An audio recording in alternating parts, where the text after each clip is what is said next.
La 20e édition de la Guyancourse s'est soldée dimanche 7 avril par la victoire sur le 10 km de Nicolas Petitjean de l'EA Saint-Quentin en 32 minutes et 49 secondes. Il termine avec plus d'une minute d'avance sur son principal adversaire et s'était déjà imposé l'an dernier. Quelques 450 participants étaient présents sur la ligne de départ.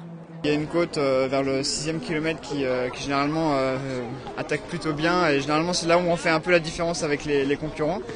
J'avais décidé en fait d'attaquer sur ce 6e kilomètre et je me suis rendu compte que mes concurrents avaient un petit peu de mal vers le 4e, donc c'est à partir du 4e où je suis parti. Et puis j'ai réussi à maintenir le rythme et donc je suis très content d'avoir gagné aujourd'hui. Un départ en descente sur 2000 mètres avant de négocier cette fameuse côte et de terminer sur un faux plat au stade des droits de l'homme. Ce rendez-vous annuel à Guyancourt se voulait tout de même accessible au plus grand nombre, à l'opposé du marathon de Paris qui se tenait au même moment. Ceux qui participent au marathon de Paris se préparent à peu près entre 6 et 8 semaines à l'avance. Et ce n'est pas du tout le même type de coureurs. Cette course est surtout une course un peu familiale, c'est-à-dire que tout le monde peut participer à un 10 km sans avoir un entraînement très intensif.